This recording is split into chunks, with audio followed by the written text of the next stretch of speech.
प्यारे बच्चों, पिछली कक्षा में हमने अनुनासिक तक का अध्ययन किया। आज हम प्रारंभ करेंगे विसर्ग से।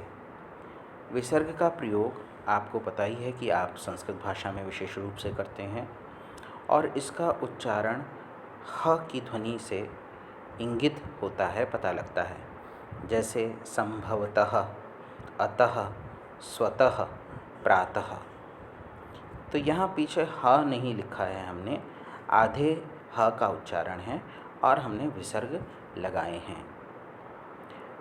अह यानी अनुस्वार तथा विसर्ग को अयोग वाह भी कहा जाता है।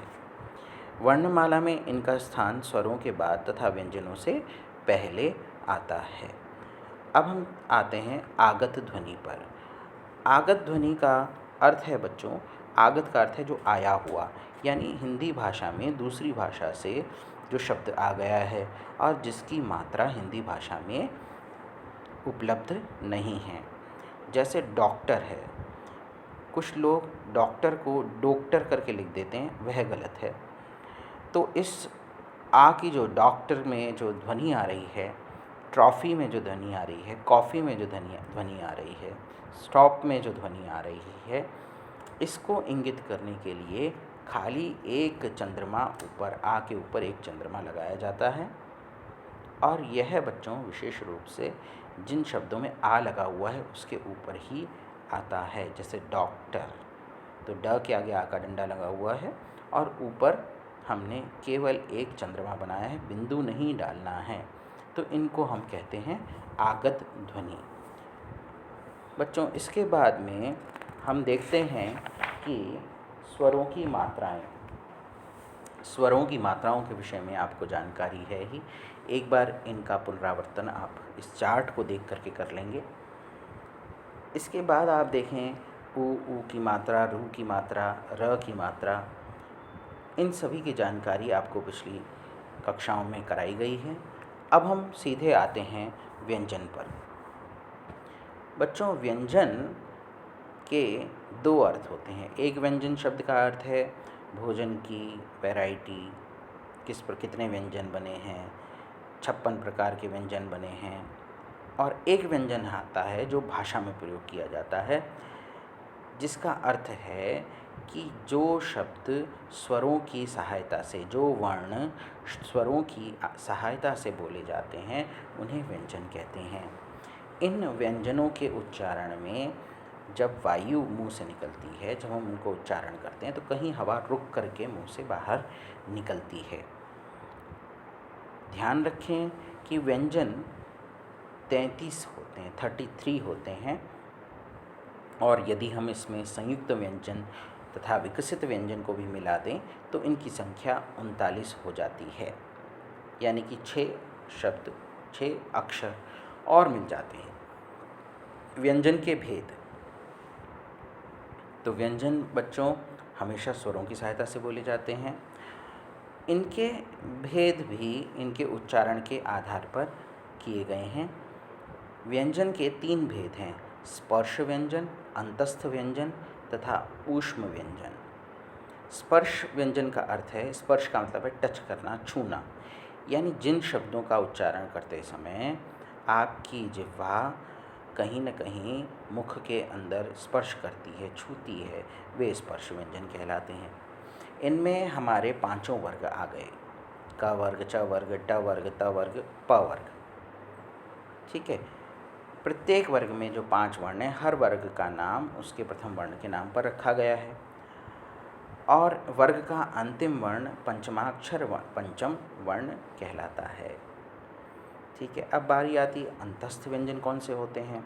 तो जिन व्यंजनों का उच्चारण करते समय जीभ पूरी तरह से मुंह के किसी भाग को नहीं छूती, वे अंतस्थ व्यंजन कहलाते हैं। और साधारण भाषा में समझें तो जिसमें ध्वनि अंदर से निकलती है, वे अंतस्थ व्यंजन कहलाते हैं। जैसे य, र, ल, व। ठीक है बच्चों, तो ये हैं हमारे अंतस्थ व्यंजन। आप उच्चारण करके भी अभी इसको अनुभव कर सकते हैं। फिर आता है भाग ऊष्म व्यंजन का। तो ऊष्म का अर्थ बच्चों हिंदी में है गर्म। ठीक है, तो जिन व्यंजनों के उच्चारण में हवा के रगड़ खाने से मुंह से गर्म हवा निकलती है, आप अपने मुंह के सामने हाथ रख करके इसको अनुभव करिए कि श, श, स, ह, इन शब्दों का, इन वर्णों का उच्चारण करते समय आपके मुंह से गर्म हवा निकलती है, इसलिए इन शब्दों को ऊष्म व्यंजन कहा गया है। नेक्स्ट हैं संयुक्त व्यंजन। संयुक्त व्यंजन का अर्थ है, संयुक्त का अर्थ है बच्चों जोड़ना, जुड़े हुए। जब दो व्यंजनों को जोड़ करके एक तीसरा व्यंजन बनाया गया तो उसका नाम पड़ा संयुक्त व्यंजन। ये हैं, इनकी संख्या 4 है, क्ष, त्र, ज्ञ तथा श्र। जैसे कि क और श, इसको मिला करके क्षत्रिय वाला क्ष बना, ज और ञ को मिला के ज्ञ बना, त और र को मिला के त्र बना, और श और र को मिला के श्र, श्रवण, श्रावण इत्यादि शब्द बने हैं। द्वित्व व्यंजन। द्वित्व व्यंजन का अर्थ यह है कि जब एक स्वर रहित व्यंजन का समान स्वर रहित व्यंजन से मेल होता है।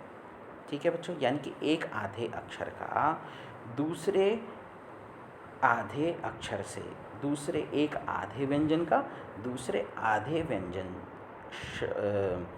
अक्षर से मेल होता है, तब वह द्वित्व व्यंजन कहलाता है। जैसे क, च, ट, म, ल। ठीक है, जैसे हम कहते हैं मल्ल, धक्का, बच्चा।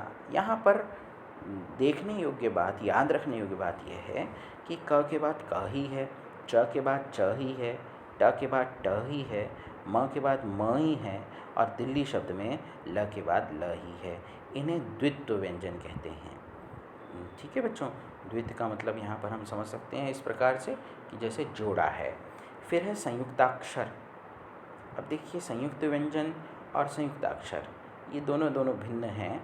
जब एक स्वर रहित व्यंजन का भिन्न स्वर सहित व्यंजन से मेल होता है, यानी एक क्या है बच्चों, एक स्वर रहित है यानी कि आधा है, और दूसरा स्वर सहित है और भिन्न है, तो इसे संयुक्ताक्षर कहते हैं। ठीक है, जैसे हम लिखते हैं स्कूल तो आधा स कु क, और जैसे कुम्हार तो आधा म ह तो पूरा है, म आधा है। दोनों भिन्न भिन्न व्यंजन हैं, दोनों समान नहीं हैं।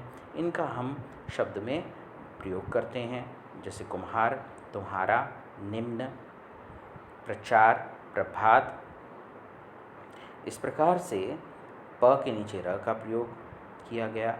अन्य में अ के बाद आधा न और य, न्याय में आधा न और य, तो ये संयुक्ताक्षर कहलाते हैं।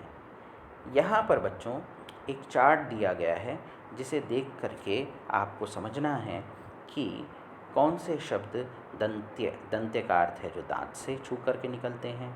मूर्धन्य का अर्थ है जो दांतों के पीछे का भाग है वहाँ से छू करके निकलते हैं। कुछ शब्द दांत और होंठों को छूकर निकलते हैं, उन्हें दंतोष्ठ्य कहते हैं। और कुछ शब्द होंठों की सहायता से जैसे प बोले जाते हैं तो वो ओष्ठ्य कहलाते हैं। कुछ शब्दों की आवाज़ आपके कंठ से निकलती, क, ख, ग, तो ये कंठ्य कहलाते हैं। और कुछ शब्द नासिका की सहायता से बोले जाते हैं, वे नासिक्य होते हैं। और जो कुछ तालु यानी मूर्धा के पीछे का जो भाग है वहाँ की सहायता से च, छ, ज, तो वे तालव्य कहलाते हैं। यह देखने के बाद बच्चों स्वर या यंत्रियों में कंपन के आधार पर भी वर्णों के भेद होते हैं, और उसके बाद जो सघोष वर्ण और अघोष वर्ण की श्रेणी में आते हैं। फिर उच्चारण में लगे प्रयत्न की दृष्टि से व्यंजनों के भेद हैं, जो अल्प प्राण और महाप्राण की दृष्टि से विभक्त किए गए हैं। अब हमारे लिए जो इम्पॉर्टेंट है, जो मुख्य चीज़ है, वह है वर्ण विच्छेद, जिसका प्रयोग आपको कक्षा 9-10 तक भी आपको करना होता है, परीक्षाओं में आता है। इसके लिए हमें बहुत ध्यान देने की ज़रूरत है बच्चों वर्ण विच्छेद को। तो वर्ण विच्छेद का अर्थ है कि शब्द के वर्णों को अलग अलग करना। इसके इसके ज्ञान द्वारा वर्तनी व उच्चारण की अशुद्धियों से बचा जा सकता है। इसका यह उपयोग है। अब यहाँ हम ये समझते हैं कि अगर कमल शब्द है तो हमें हर शब्द में से, हर अक्षर में से हमें स्वर को अलग करना है। और जब हम स्वर को अलग करेंगे तो उस बचे हुए अक्षर में हलंत लगाएंगे, जो कि एक व्यंजन शब्द, व्यंजन वर्ण है। जैसे कमल में क के नीचे हलंत लगा करके हमने अ निकाला, प्लस म के नीचे हलंत लगाया म, और प्लस अ अलग कर दिया उसमें, फिर प्लस ल के नीचे हलंत लगाया और फिर हमने उसमें अ अलग कर दिया। इस प्रकार से वर्ण विच्छेद होता है। हलंत का प्रयोग किए बिना हम वर्ण विच्छेद का प्रयोग नहीं कर सकते। वर्ण विच्छेद के लिए बहुत आवश्यक है। अब आप इसका एक वर्ण विच्छेद के कुछ प्रकार, कुछ उदाहरण दिए गए हैं, इन पर आप ध्यान देंगे। र को विशेष रूप से किस प्रकार से अलग किया गया है वह देखना बहुत ही आवश्यक है। तो बच्चों, आज की कक्षा में इतना ही। अगली कक्षा में हम उच्चारण एवं वर्तनी के स्वरूप को देखेंगे। कुछ होमवर्क छोटा सा मैं आपको दे रहा हूँ जो आपको कर लेना है। आपने अनुनासिक तक लिख लिया होगा। अब आप विसर्ग हेडिंग डाल करके कुछ विसर्ग वाले शब्दों को लिखेंगे।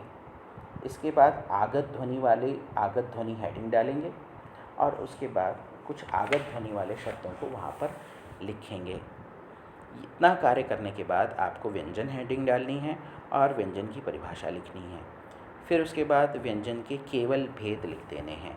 व्यंजन के भेद, व्यंजन, स्पर्श व्यंजन, अंतस्थ व्यंजन और ऊष्म व्यंजन, ये 3 भेद अच्छी तरीके से लिख लेने हैं आपको वहाँ पर।